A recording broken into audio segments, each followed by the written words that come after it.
Hey everyone, स्वागत है आप सभी का आज के इस वीडियो लेक्चर में। आज के इस वीडियो लेक्चर में हम कक्षा 12वीं के विषय राजनीति विज्ञान के अध्याय कांग्रेस सिस्टम के बारे में मुख्य महत्वपूर्ण बिंदु जानने का प्रयास करेंगे। तो आइए शुरू करते हैं इस वीडियो लेक्चर को।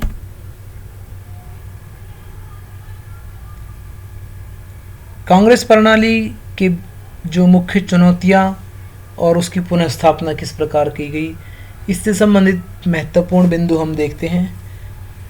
शुरू से लेकर क्रॉनिकल हम कालक्रम के अनुसार इनको पढ़ेंगे।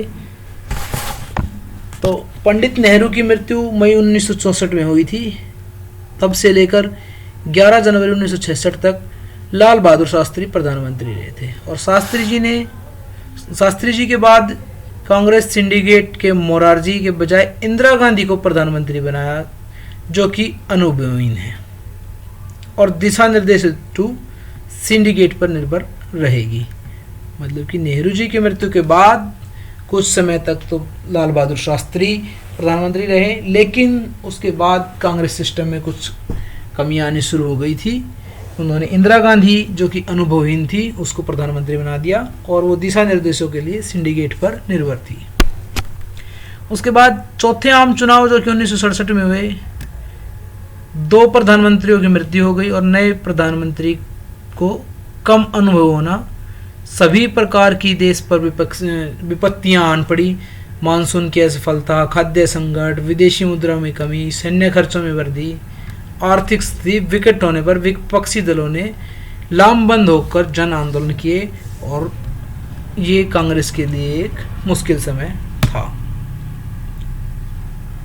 कांग्रेस उत्तर भारत के कुछ राज्यों में पंजाब, हरियाणा, उत्तर प्रदेश, मध्य प्रदेश, बिहार, पश्चिम बंगाल, उड़ीसा, मद्रास, इन राज्यों में सरकार नहीं बना सकी और इन राज्यों में कांग्रेस के अलावा दूसरे दलों की दल बदल व गठबंधन से सरकार बन गई थी।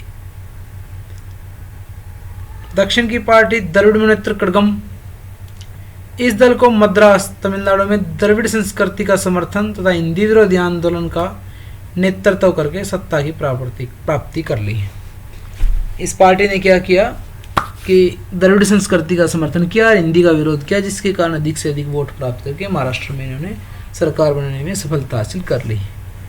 सिंडिकेट, जिसका नाम लिया गया था, जिस पर निर्भर बताया गया था इंदिरा गांधी को, सिंडिकेट कांग्रेस के भीतर ताकतवर और प्रभावशाली नेताओं का एक समूह था, जिसमें निम्नलिखित लोग सम्मिलित थे। मद्रास के पूर्व मुख्यमंत्री के कामराज, बम्बई से एस.के. पाटिल, मैसूर से के.एस. निजलिंगप्पा और आंध्र प्रदेश से नीलम संजीवा रेड्डी, जो कि हमारे राष्ट्रपति भी रही हैं, और पश्चिम बंगाल से अतुल्य घोष। 1969 में कांग्रेस का विभाजन हुआ। इंदिरा गांधी ने सिंडिकेट से अलग उपराष्ट्रपति वी.वी. गिरी को प्रत्याशी बनाया और इंदिरा गांधी ने निर्वाचकों से अंतरात्मा की आवाज़ सुनने को कहा और चुनाव में वी.वी. गिरी विजयी हुए। राष्ट्रपति चुनाव में हार से दुखी होकर सिंडिकेट ने इंदिरा गांधी को कांग्रेस से निष्कासित कर दिया था। इस प्रकार कांग्रेस के 2 भाग हुए, कांग्रेस ऑर्गेनाइजेशन और कांग्रेस रिक्विजनिस्ट। ओ पुरानी कांग्रेस, आर नई कांग्रेस। इसके बाद ग्रैंड अलायंस हुआ 1971 में। चुनाव से पूर्व सभी बड़े और कांग्रेसी गैर साम्यवादी दलों का गठबंधन, जिसको ग्रैंड अलायंस कहा गया, 1971 में था। कांग्रेस की पुनः स्थापना के लिए इंदिरा गांधी ने कुछ प्रयास किए। सबसे पहला गरीबी हटियो का नारा दिया उसने।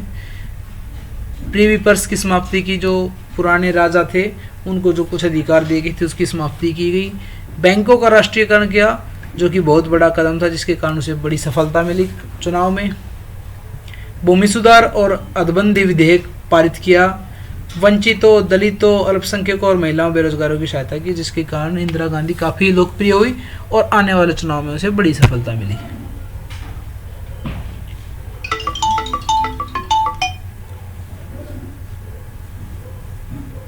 प्रधानमंत्री पंडित जवाहरलाल नेहरू ने मई 1964 में गुजर गए थे, ये हमने पहले पढ़ा था। उसके बाद लाल बहादुर शास्त्री प्रधानमंत्री रहे थे। शास्त्री जी की मृत्यु से कांग्रेस पार्टी के सामने राजनीतिक उत्तराधिकार का सवाल उठ खड़ा हुआ था और मोरारजी देसाई की जगह इंदिरा गांधी को प्रधानमंत्री बना दिया गया था, जो कि सिंडिकेट पर निर्भर थी। इंदिरा गांधी की सरकार ने 1967 के आर्थिक संकट को रोकने के लिए रुपए का अवमूल्यन करने का निर्णय लिया और पहले के वक्त में एक अमेरिकी डॉलर की जिसकी कीमत 5 रुपए थी, अब बढ़कर 7 रुपए हो गई। लोग आवश्यक वस्तुओं की कीमतों में वृद्धि, बढ़ती बेरोजगारी और देश की जो खराब आर्थिक स्थिति को लेकर विरोध पर उतर गए थे और साम्यवादी समाजवादी पार्टी ने व्यापक समानता के लिए संघर्ष छेड़ दिया था।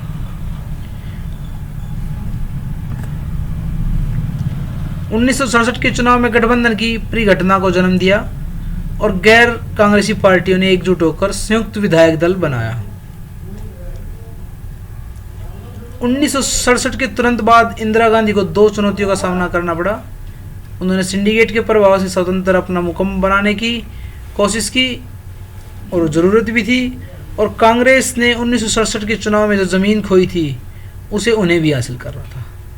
तो इसके लिए हमने पीछे देखा था कि इंदिरा गांधी ने कुछ नई नीतियां अपनाई, किसानों को सहारा दिया, बैंकों का राष्ट्रीयकरण किया और भी बहुत सारी नई नई नीतियां बनाई, जिसके कारण वो लोकप्रिय हो गई थी और चुनाव में काफ़ी उन्हें बड़ी जीत मिली थी।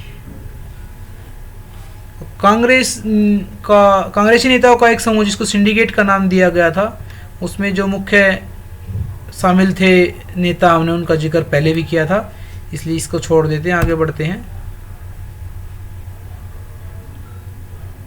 कांग्रेस का विभाजन हमने देख लिया था, 2 हुए थे, एक तो ओ यानी कि ओल्ड कांग्रेस, दूसरा थी आर यानी कि नई कांग्रेस।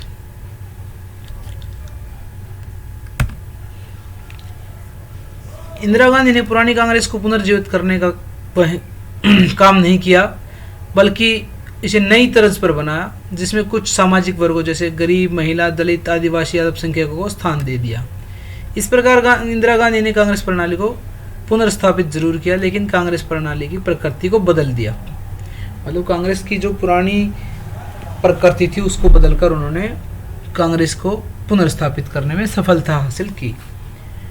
1965 के युद्ध की समाप्ति के सिलसिले में 1966 में सोवियत संघ से ताशकंद, वर्तमान में उज्बेकिस्तान की जो राजधानी है, भारत और पाकिस्तान के बीच ताशकंद समझौता हुआ था, जिसमें लाल बहादुर शास्त्री की मृत्यु हो गई थी। जो दल अपने कार्यक्रम और विचारधाराओं के धरातल पर एक दूसरे से अलग थे, एकजुट हुए और उन्होंने सीटों के मामले में चुनावी तालमेल करते हुए कांग्रेस विरोधी मोर्चा बनाया। मतलब कि ऐसे दल जो पहले एक दूसरे के विरोधी थे, उन्होंने कांग्रेस को धूल चटाने के लिए, कांग्रेस को हराने के लिए आपसी तालमेल बनाया और कांग्रेस के विरोध में एक मोर्चा खोल दिया। समाजवादी नेता राम मनोहर लोहिया ने इस रणनीति को गैर कांग्रेसवाद का नाम दिया था। राम मनोहर लोहिया ने गैर कांग्रेसवाद का नाम दिया इस चीज को। चुनाव में जनादेश को राजनीतिक भूकंप की संज्ञा दी गई, क्योंकि कांग्रेस पहली बार चुनाव हारी थी, उसे प्राप्त वोटों के प्रतिशत व सीटों की संख्या में बहुत बड़ी कमी आई थी। 1967 के चुनाव से राज्यों के गठबंधन की परिघटना सामने आई। कांग्रेस पार्टी ने एकजुट होकर एसवीडी संयुक्त विधायक दल बनाया। पंजाब में बनी एसवीडी की सरकार को पॉपुलर यूनाइटेड फ्रंट कहा गया। दल बदल, जब कोई जनप्रतिनिधि किसी खास दल के चुनाव चिन्ह पर चुनाव जीत लेता है, चुनाव जीतने के बाद उस दल को छोड़कर किसी दूसरे दल में शामिल होने की कोशिश करता है, तो इस प्रक्रिया को दल बदल कहा जाता है। वर्तमान में इस प्रक्रिया पर दल बदल कानून के अंतर्गत प्रतिबंध लगा दिया गया है। 1967 के चुनाव में कांग्रेस के एक विधायक हरियाणा से थे, जो उन्होंने एक पखवाड़े के भीतर 3 बार पार्टी बदली और उनके ही नाम पर आया राम गया राम का जुमला बना था, और वह जुमला दल बदल की अवधारणा से संबंधित था। कांग्रेस के भीतर प्रभावशाली व ताकतवर नेताओं के समूह को औपचारिक तौर पर सिंडिकेट कहा जाता था। देशी रियासतों का विलय भारतीय संघ में करने से पहले सरकार ने रियायतों से तत्कालीन शासक परिवार की निश्चित मात्रा में निजी संपत्ति रखने का अधिकार दिया और सरकार की तरफ से कुछ विशेष भत्ते देने की आवश्यकता की, जिसकी हमने बात की थी। प्रीवी पेपर्स का जो अधिकार था उसको स्थापित किया गया। इंदिरा गांधी ने 1967 में चुनाव में जो जमीन खोई थी उसको प्राप्त करने के लिए 10 वितरण और भूमि सुधार आदि शामिल किए, जिससे वो अपने जो चुनाव में उन्होंने ज़मीन खोई थी उसको वापस प्राप्त कर सके। और 1971 के चुनाव में गैर साम्यवादी और गैर कांग्रेसी विपक्षी पार्टियों ने चुनावी गठबंधन बनाया, जिसको ग्रैंड अलायंस का नाम दिया गया। उसके बाद जो चुनाव परिणाम हुए उन पर एक बार नजर डालते हैं। कांग्रेस आर व सीपीआई को 375 सीटें मिली, गठबंधन को 352 Congress R plus 23 communist party को मिली, कांग्रेस ओ यानी कि ओल्ड कांग्रेस को 16 सीटें मिली और ग्रैंड अलायंस जो कि गैर साम्यवादी और गैर कांग्रेसी पार्टियों ने बनाया था उन्हें 40 से भी कम सीटें मिली। अब है कांग्रेस के सामने क्या क्या मुख्य चुनौतियां थी। राजनीतिक उत्तराधिकार की चुनौती थी। जैसे हमने बात की थी कि 1964 में जवाहरलाल नेहरू की मृत्यु हो गई थी, उसके बाद